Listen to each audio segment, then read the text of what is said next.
금융자산의 재분류입니다. 자, X1년 초 액면 10만원의 사채를 공정가치 95,026원에 취득하고 상각후원가 측정 금융자산으로 분류했습니다. 자, 그런데 X1년 중에 사업모형 변경으로 이 사채를 기타 포괄손익 공정가치 측정 금융자산으로 재분류하기로 하였을 때 이 금융자산 보유가 X1년, X2년 당기순이익과 기타 포괄이익에 미치는 영향을 요구했죠. 자, 이 금융자산의 재분류는 재분류일부터 전진적으로 적용합니다. 여기서 재분류일이라고 하는 것은 사업모형 변경 후 첫 번째 보고기간의 첫 번째 날을 말합니다. 자, 따라서 사업모형을 변경하기로 하였을 때 그 변경하기로 결정한 당해년도에는 전혀 영향을 미치지 않습니다. 따라서 당해년도에는, 즉 X1년도에는 상가구 원가 측정 금융자산으로 그냥 회계 처리를 끝까지 하고, 재분류일, 즉 다음 보고기간 X2년 초에, 다음 연도 초에 이것을 기타 포괄손익 공정가치 측정 금융자산으로 이렇게 재분류해서 전진적으로 적용을 하면 되겠죠. 자, 구체적인 회계 처리를 한번 보겠습니다. 구체적인 흐름을 한번 살펴보죠. 자, 금융자산은 최초 인식 시점에서 공정가치로 측정하죠. 그래서 상가구원가 측정 금융자산을 X1년 초에 공정가치 95,026원에 취득했습니다. 자, 취득 시점에서의 유효이자율이 10%로 주어져 있기 때문에 총 장부금액은, 자, 기말 총 장부금액 계산할 때 X1년 말 곱하기 1.1, 유효이자율이 10%이므로 곱하기 1.1을 합니다. 자, 그 다음에 마이너스 만기 3년 액면이자율이 8%죠. 자, 따라서 표시이자, 액면이자가 연말에 10만원에 8%에서 8,000원 발생하죠. 자, 따라서 사채와 관련된 현금 흐름 표시이자 8,000원을 차감해야겠죠. 자, 그러면은 X1년 말 총 장부금액이 나옵니다. 자, 그 금액이 96529입니다. 자, 그런데 X1년 말 이 사채의 기대 신용 손실이 2,000원이에요. 자, 기대 신용 손실 2,000원, 즉 손상차손 2,000원을 인식하고 나면 상가구 원가 금액이 94,529원이죠. 이 금액이 손실중단금을 차감한 후에 상가구 원가입니다. 자, 여기까지는 X1년 말 회계처리입니다. 자, 재분류일이 사업모형 변경 후 첫 번째 보고기간의 첫 번째 날이기 때문에, 즉 X2년 초이기 때문에 X1년의 회계처리에는 전혀 영향을 미치지 않죠. 따라서 X1년, 여기까지는 이게 X1년입니다. 상가구원가 측정 금융자산으로 끝까지 회계처리를 한다는 것이죠. 자, 따라서 X1년 당기손익에 미치는 영향은, 자, 이자수익 95,026 곱하기 10%, 자, 기초 시점에서의 총 장부금액 곱하기 유효이자율이죠.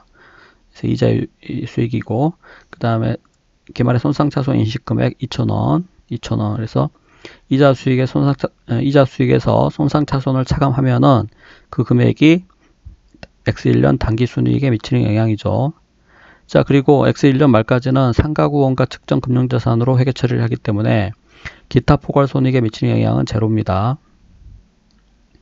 자, 그리고 X1년 중에 사업모형을 변경을 했기 때문에, 자, 재분류일이 사업모형 변경 후 그 다음 연도, 즉 첫 번째 보고기간의 첫 번째 날이죠. 그래서 X2년 초가 재분류일입니다. 그래서 X2년 초에, 여기서부터는 X2년 초에요.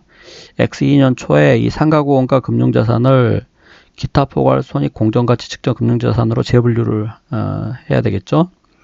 자, 기타 포괄 손익 공정가치 측정 금융자산은 일단 공정가치로 측정해야 되기 때문에 X2년 초 이 사채의 공정가치는 지금 자료를 보면, 자, 매년 초 시장이자료가 공정가치는 전년 말과 동일하다고 가정했기 때문에 X2년 말 사채 공정가치가 98241인데 이 금액이 X2년 초의 공정가치가 되죠. 그래서 98241이 X2년 초의 공정가치고, 자, 이 상가구원가와 공정가치의 차액, 이 차액을 평가손익이죠. 금융자산 평가, 지금 금액이 커졌으니까, 평가 금액이 크니까 공정가치가 금융자산 평가 이익, 즉 기타 포괄 이익이 3,712원만큼 X2년 초에 이게 인식이 됩니다.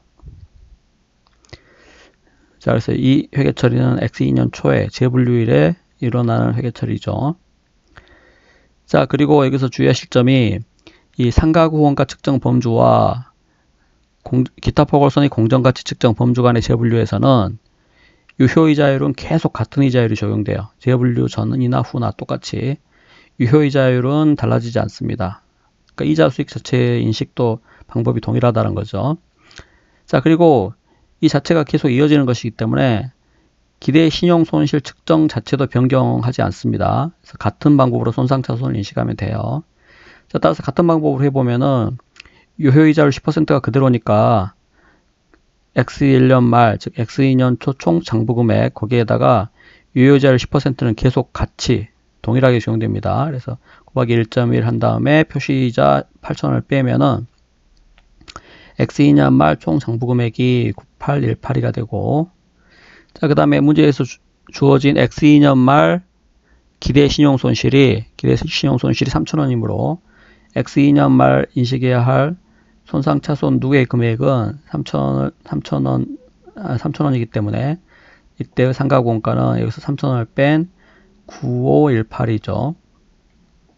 이때 주의하실 점이 이 금액이 X2년 말에 인식할 손상차손이 아니고 X2년 말에 이 사치와 관련돼서 인식해야 할 기대 신용손실이므로 이게 손상차손 누계라는 거죠.